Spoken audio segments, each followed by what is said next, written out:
Hey guys. Sorry. Anyway. Good morning. It is about 10:30. It is my day off today, and today I'm going on a little adventure. Now I'm going to go somewhere that I've been wanting to visit for a long time. I couldn't tell you how long I've been wanting to do this, but we're going to do it. But I'm not going to tell you what it is. I'm going to surprise you because this is going to be a whole little adventure. Excuse me. So I'm going to run over here to the 7-Eleven, grab a little road soda and some road snacks, and be on my way. So when I get to this place, you will know really quickly because I'm going to post it on the gram. So we'll see you around.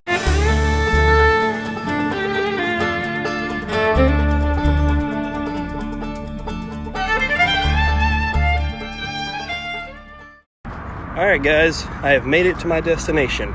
So I'm walking up on this place I've been trying to get to right now.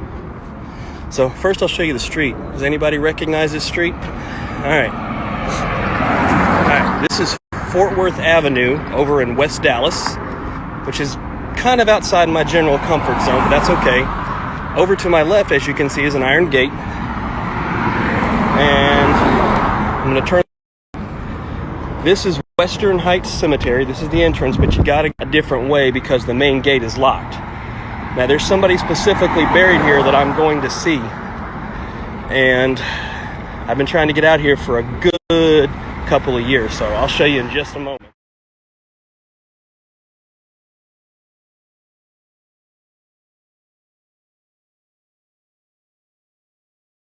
All right, here we are. We're live again. So we're inside Western Heights Cemetery. There is an entrance further away from the main entrance, which is right here. I'll show you real quick.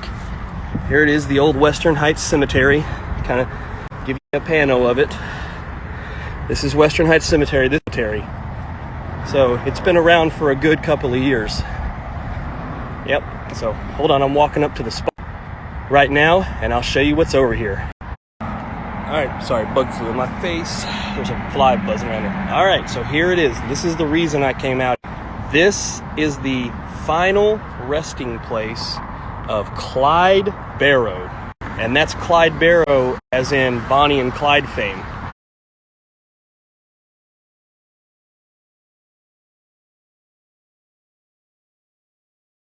Now, he's buried out here in Western Heights Cemetery off of Fort Worth Avenue and Neal Street. Bonnie is not buried with him. They wanted to be buried together, but the family said nope, absolutely not. All they did was cause trouble when they lived together, so they're not going to be buried together. So Clyde is buried out here. He's buried right here, and then over here to the right is his brother, who went by the nickname Buck Barrow.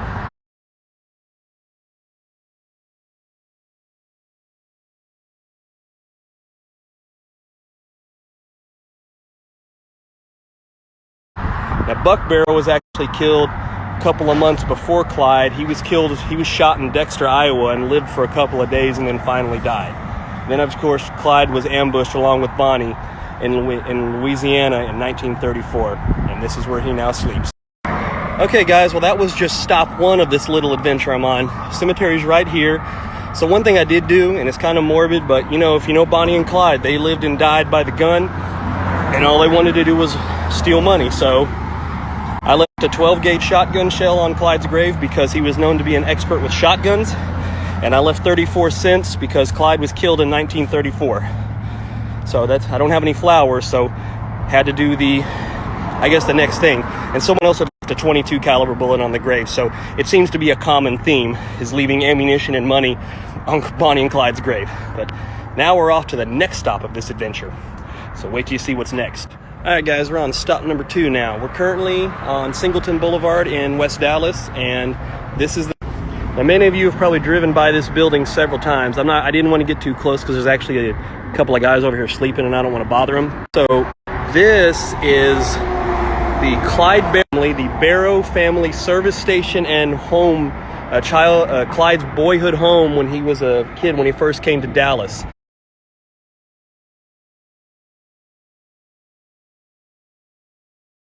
Now this would have been half a gas station, service station, and half a home. So up here you would have had your gas pumps, And, you know, people would pull in and get snacks and drinks and newspapers and whatnot. And then back over here was the home section. And at one point, this was actually fenced off. So this was like the back. You can imagine all those years ago in the 1920s and 30s, Clyde would, you know, go out in his backyard or come out here, or probably step out here on Singleton to go to school. I'll see if I can get a little bit more footage. Okay, so I was mistaken. There wasn't anyone actually sleeping back here. It looked like it. So I'm actually here now. So this would have been like the entrance to the home area. So, and then this would have been like the backyard / front yard. You know, I'm not really sure the setup, how it was the 1920s and 1930s, but you got to kind of imagine Clyde Barrow himself as a young child growing up probably used to walk out this door every day, you know, come out here, maybe go this way. They'd get in his car to go to school, or maybe his dad, because his dad was a automotive repair person. He was a mechanic. He would fix cars, so there's no telling how many cars he fixed back in here. It's quite amazing. Now the structure has actually been painted. It used to be solid white, but it's been painted tan, and it is boarded up, so you can't go in or anything, but not that I'd want to. But that's crazy though, man. This was the Barrow family service station back in the 1930s, before Clyde became, you know, a motorized bandit.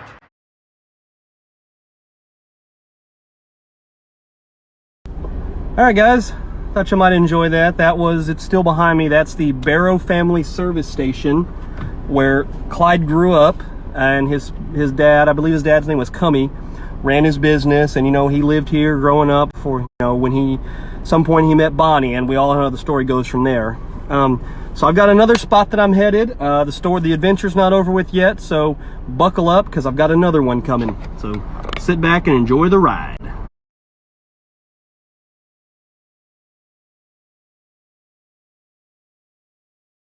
Okay, guys, so originally the next stop I was going to go to is this place located on Chalk Hill Road in Dallas, and it's called Eagle Ford School, and it's where Bonnie Parker went to elementary school.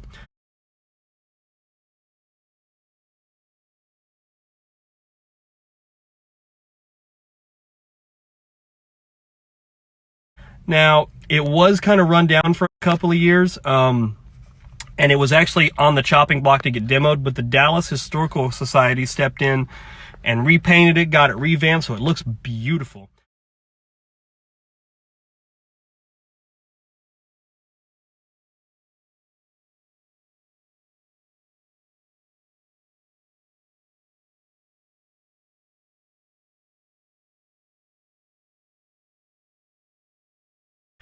Now, when I got there, though, when I parked, I was immediately met by a security guard. He said, "Hey, man, you can't be here. This is private property." And I tried to plead with him. I'm like, "Dude, let me take just one photo." He said, "Nah, man, you need to go." He just had a real shit attitude. Well, I didn't want to cause any trouble, so I said, "Okay, fine." And I tried to snap a photo going by, and I couldn't. So, unfortunately, I couldn't get an actual photo of Eagle Ford School. So, it can be looked up on Google, but I would have liked to have my own picture that I call my own. But we're at the next stop, so let me end this video and I'll show you where we're at next. Hey guys, so we are here at stop number 4. Unfortunately, as I said, stop 3 didn't happen because of a security guard. So I am currently at Crown Hill Memorial Park off of Webb Chapel. And where I'm at now, I've been here several times, and the way I see it is, since I visited Clyde's grave, you can see Bonnie as well. So here's the grave of Bonnie Parker, of Bonnie and Clyde fame.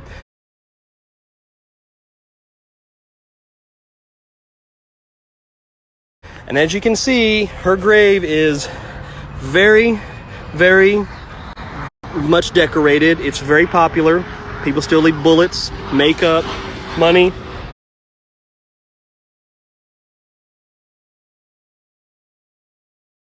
Stuff. So even in death, Bonnie Parker is still a very, very popular person. She's actually buried right here next to Emma Parker, which is her mother, I believe. I was told here once a long time ago that there's an infant child buried somewhere in between them in an unmarked grave, but I haven't been able to confirm that. But anyway, here we are at the grave of Bonnie Parker of Bonnie and Clyde fame.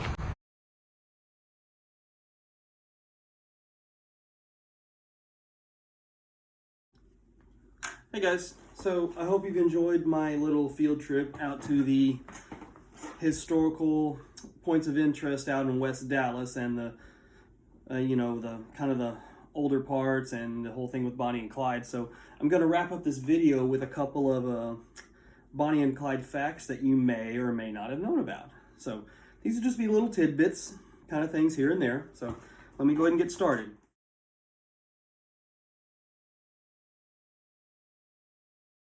So first and foremost, what you may or may not know this, Bonnie and Clyde were not native residents of Dallas, Texas. They were not from Dallas originally. Bonnie was from Rowena, Texas, which is out west near Abilene. It's actually about, I think it's an hour or two southwest of Abilene.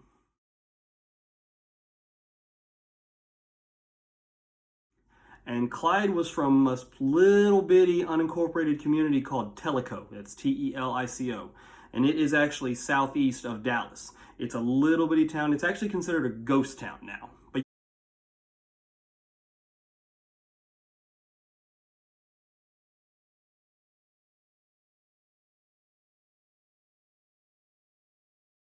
yeah, even though they are both buried in Dallas, they were not native residents of Dallas, Texas. So there's a fact for you. Excuse me.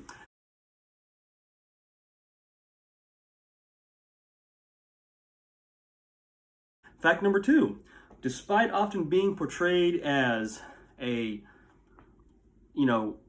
husband-wife criminal syndicate, and a lot of you already know this, they were never married. They were very much in love, loved each other, robbed together, but they were never actually married. I've heard people say, they were married. No, they're not. They were never actually married. If they were married, there's probably a better chance they would have been buried together. But as you've seen in my videos, they're not buried together. In fact, they're buried in 2 very different cemeteries that are pretty far from each other. Good times.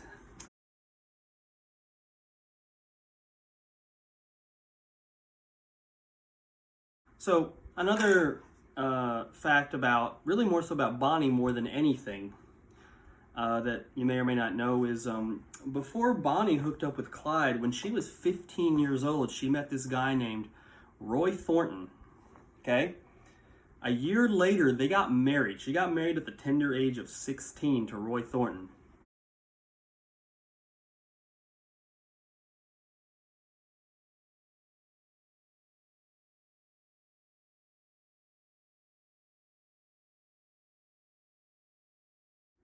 And she got a tattoo, I believe, above her left thigh. It had it was like a heart with their initials in it.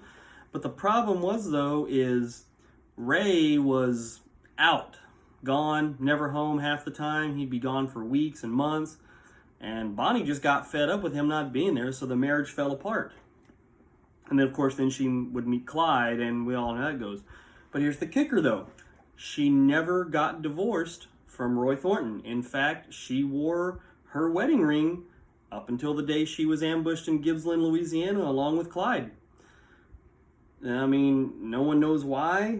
She could have easily gone and got divorced, but she never did. Maybe she still loved him. Who knows, Roy Thornton himself was actually killed in 1937 when he was attempting to escape from prison. So the journey of the bank robber, the gangster, the robber, whatever, usually only ends one way. Whether it be inside the prison walls or outside the prison walls.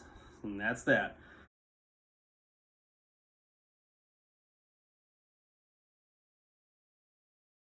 Okay, so another thing. Here's a little known fact. Around the time when Bonnie and Clyde were on their sprees through Texas and all the surrounding states, in those days, some of the most common places hit, of course, were banks. Now, Bonnie and Clyde did rob a lot of banks, but here's the thing, though, is their biggest places they like to hit is they used to like to hit up grocery stores and or the gas stations, and they'd rob a little bit of money here, a little bit of money there. They love to steal cars. They had automatic weapons. They broke into an armory and they stole weapons from the armory, but they were really more so they just like to hit up those little gas stations and little grocery stores and get a little bit of money here and there and supplies here and there. Now, that's not saying that they didn't actually rob banks. They did very, very much rob banks, and they weren't always successful. So, yeah, the banks were not their first target, though. It was more so, like I said, grocery stores and gas stations, and they'd hold people up for money. They'd steal cars. All right.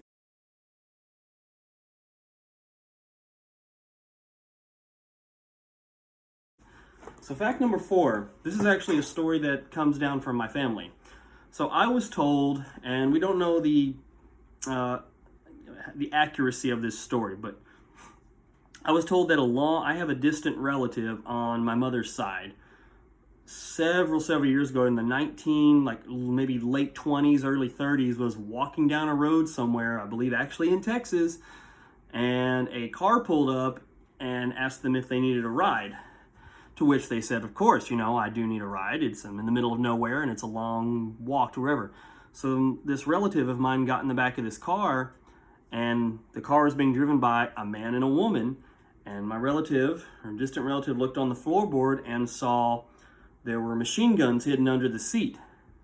So he kind of put two and two together and was like, oh shit, this is Bonnie and Clyde. But didn't say nothing because, you're getting a ride, but also you don't want to raise any suspicion. So Bonnie and Clyde took him to where he needed to go, and they handed him kind of a $20 bill, which, think about it, and $20 bill isn't much around nowadays, but in those days, $20 was a lot of money. And they basically, it was kind of a, hey, here's a ride, and also, hush, hush, you never saw us. And that was that. So that's actually kind of a cool story. All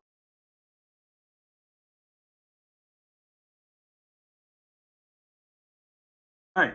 So the next story about Bonnie and Clyde is more of a firearms related story. So as many of you know, in the 1920s and 30s, when you had these motorized bandits, which is a nickname often given to bank robbers, because they're motorized, they're in a car, they're robbing banks, and they're in their cars tearing ass across the street, tearing ass across the town trying to get out of there, okay? One of the most common tools that was implemented by most gangsters, reach over and grab this, was... Now, before I pull this out, I want to let you know this is a prop. It's not a working machine gun or anything like this. But one of the most common tools employed was the Thompson submachine gun, sometimes known as the Chicago typewriter, most commonly known as the Tommy gun.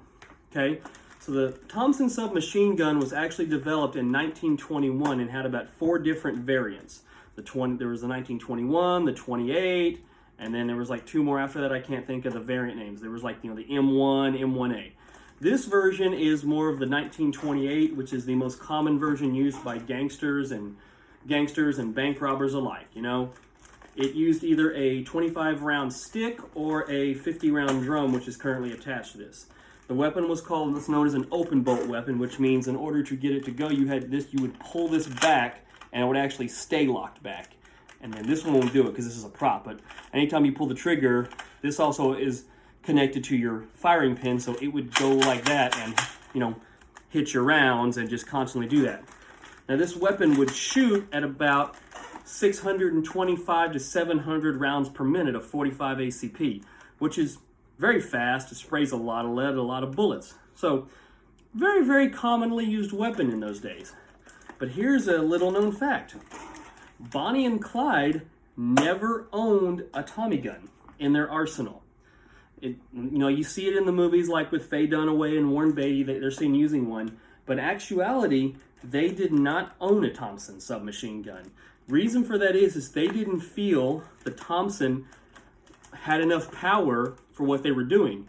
I mean, granted, yes, you have a submachine gun that can spew, 45 slugs at 700 rounds per minute, but a 45 is only a pistol bullet. It's only that big of a cartridge. It's little bitty. Not little bitty, but it's not like, it's not like a highly powered cartridge. It's a pistol cartridge. That's why it's called a submachine gun.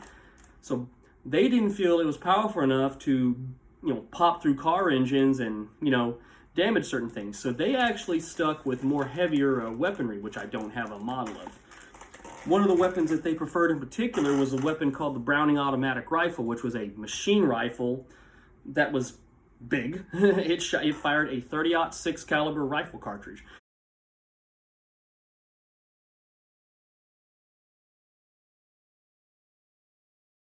And what Clyde liked to do is Clyde was all about keeping his weapons concealed.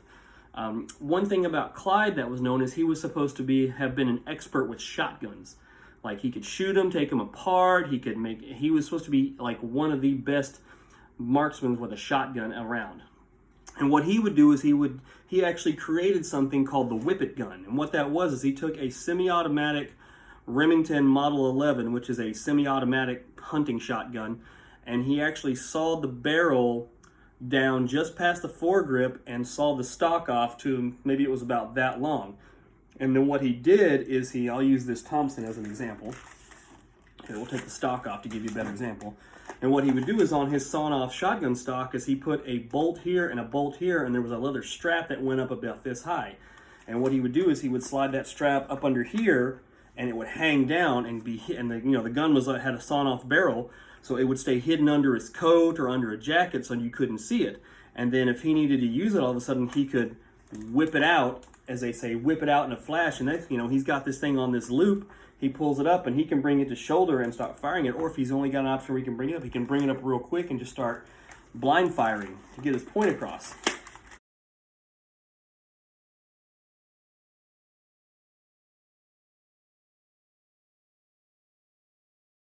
Well, he did the same thing with the Browning automatic rifle. The Browning automatic rifle was a full-size machine rifle, and he cut it down to maybe it was about yay big, just past the buffer chip, just right before the foregrip. So you've got a compact machine rifle shooting these 30-06 rifle cartridges, and you got that gun hidden, and now you can pull it out and just spray bullets everywhere.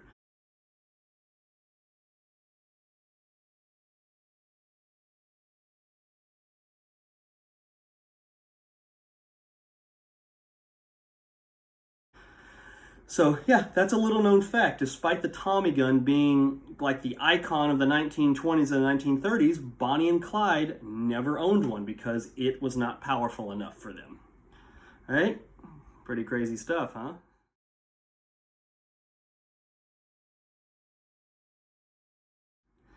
Well, that's all the facts I've really got that I can think of right now. If I come up with some more, I'll definitely make a separate video. But yeah, those are just like I found to be some little known facts about Bonnie and Clyde that you may or may not have heard. I hope you've enjoyed this video. It was fun going on this adventure.